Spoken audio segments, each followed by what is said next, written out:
La Finlande est un formidable pays de sport automobile, qui a produit de grands champions comme Mika Häkkinen, Kimi Räikkönen, et même encore récemment avec Rovanperä, le champion du monde de rallye en titre. Grâce à ces 10 victoires, 67 podiums et 20 pole positions en Formule 1, Valtteri Bottas s'inscrit évidemment dans cette liste des légendes du sport automobile finlandais. Pourtant, son statut est incontestablement moins prestigieux que celui de ses pilotes cités précédemment. Et ça s'explique par l'absence d'un titre de champion du monde, sans doute, mais aussi par son faible nombre de victoires avec Mercedes, alors qu'il roulait avec ce qui se faisait de mieux en Formule 1. Depuis, l'ami Valtteri a rebondi chez Alfa Romeo, et il vient de boucler sa deuxième saison dans l'équipe. Et disons-le, c'est plus en dehors de la piste qu'il s'est fait remarquer.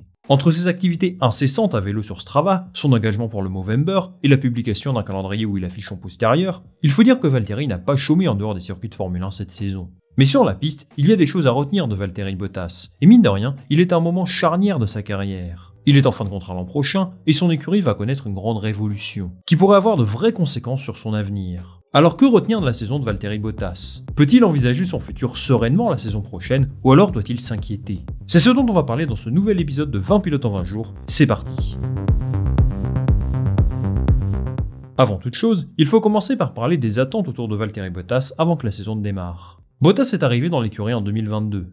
Après avoir piloté une Mercedes pendant 5 saisons, le choix de rejoindre Alfa Romeo pouvait être interprété de plusieurs façons. D'une part, cela signifiait une fin de cycle, à la fois pour Mercedes, mais aussi pour lui. Fin de cycle pour Mercedes d'abord, qui souhaitait apporter de la fraîcheur à son duo de pilote, mais aussi offrir une opportunité à George Russell, qui méritait certainement d'évoluer dans une écurie de haut de tableau. Fin de cycle pour Bottas aussi, qui est devenu vice-champion du monde là-bas, mais qui n'a pas réussi à atteindre son rêve, décrocher le titre et inscrire son nom dans les livres d'histoire. L'expérience Mercedes a surtout pesé mentalement. Fin 2021, on sentait qu'il avait atteint un point de non-retour, qu'il avait besoin d'un nouveau challenge et de retrouver de la confiance. Cette opportunité, c'est Alfa Romeo qui lui a offert. Il s'est inscrit dans la durée avec eux, puisque son engagement contractuel portait sur 3 saisons. Au départ, il a magnifiquement honoré cette confiance. Souvenez-vous de l'Alfa Romeo 2022, surtout celle du début de saison. Bottas finissait dans le top 10 à chaque fois, mais ce moment n'a pas duré très longtemps.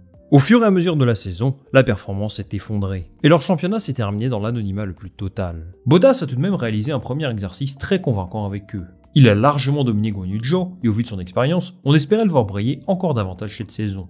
Mais il s'est heurté à un gros problème. Sa monoplace a régressé, et elle est peut-être la pire du plateau. Ça se joue avec AlphaTauri et Haas, mais Alfa Romeo n'était certainement pas premier de cordée. C'est toujours compliqué de juger la performance d'un pilote de fond de grille, mais contrairement à d'autres écuries, on a là 2 coéquipiers où il est plutôt facile d'établir des comparaisons de performance justes.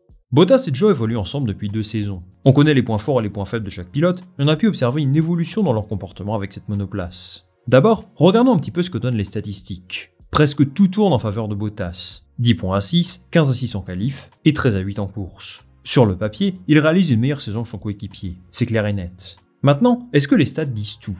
Le sentiment que j'en ai personnellement, c'est que les performances sont plus serrées.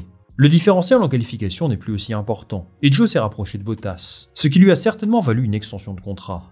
Bottas a tout de même eu des moments plus marquants cette saison. 5 Q3 pour lui, seulement 6 éliminations en Q1, ce qui est quand même une belle performance quand on voit la voiture qu'il conduit. À titre de comparaison, son coéquipier compte 14 éliminations en Q1. Un Grand Prix où il m'a impressionné, c'est au Qatar. Il se qualifie 9ème, ce qui est bien, et il termine la course à la 8ème place. Ce week-end-là, sa voiture était au rendez-vous, et il a répondu présent. Le problème, c'est que même quand il brille, la performance de l'Alfa Romeo est tellement faible qu'il n'est généralement pas diffusé à la télé. Je prends un exemple, Silverstone. Il ne peut pas prendre part à la séance de qualification, du coup il part dernier, son équipe et lui font une stratégie de patron, et il remonte jusqu'à la 13ème place. Il réalise l'une des meilleures courses de la grille, mais c'est malheureusement masqué par une monoplace minable. Côté négatif, eh bien il n'y en a pas tant que ça. J'ai surtout en tête le Grand Prix de Hongrie. Il se qualifie 7ème, ce qui est très bien avec une Alfa Romeo, mais son coéquipier lui se classe 5ème. Qu'il se fasse battre, c'est suffisamment rare pour être souligné. À part ça, honnêtement, j'ai pas grand chose de mauvais à dire sur lui. Il peut regretter ses week-ends à Singapour et au Japon, puisqu'il doit abandonner, mais à chaque fois ce n'était pas de sa faute. Globalement, le sentiment que j'ai, c'est que Bottas a réalisé une bonne saison, mais que son écurie l'a vraiment laissé tomber. Il ne commet aucune erreur, est plutôt solide, mais malheureusement l'Alfa Romeo est une catastrophe 9 fois sur 10, donc il n'y a pas grand chose à en tirer. Toutes ces péripéties doivent certainement impacter Valtteri Bottas, et la question que je me pose aujourd'hui, c'est si lui peut remettre en question son avenir. Honnêtement, s'il maintient ce niveau de forme l'an prochain, je pense que son écurie va le garder. Son classement n'est pas révélateur de son niveau cette saison. Il a sans doute été plus fort que ce que la plupart des fans de Formule 1 peuvent penser.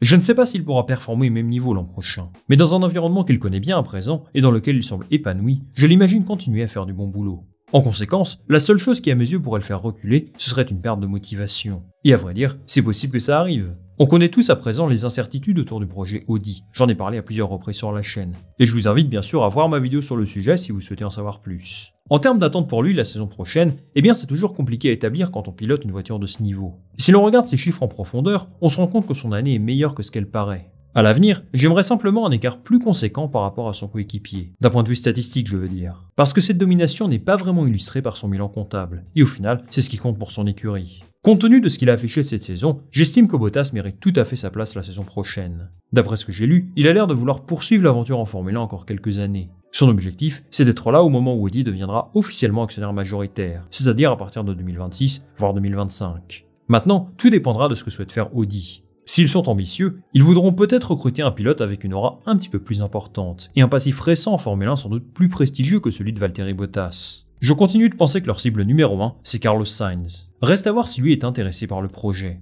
L'avenir de Valtteri Bottas dans la discipline n'est pour l'instant pas menacé. Il a été le meilleur pilote de l'écurie cette saison, il n'y a pas de doute là-dessus. Maintenant, Sauber est un groupe instable aujourd'hui, et personne ne sait vraiment ce qu'il souhaite faire avec leur duo de pilotes. Si Audi respecte son engagement initial, à savoir mettre beaucoup de moyens pour devenir une équipe capable de performer dès le départ, j'ai la sensation que Bottas ne pourra pas être le pilote star de l'écurie. Peut-être qu'ils souhaiteront travailler soit avec une star de la grille, soit avec un pilote allemand, même si dans ce cas-là, les options sur le marché sont assez limitées.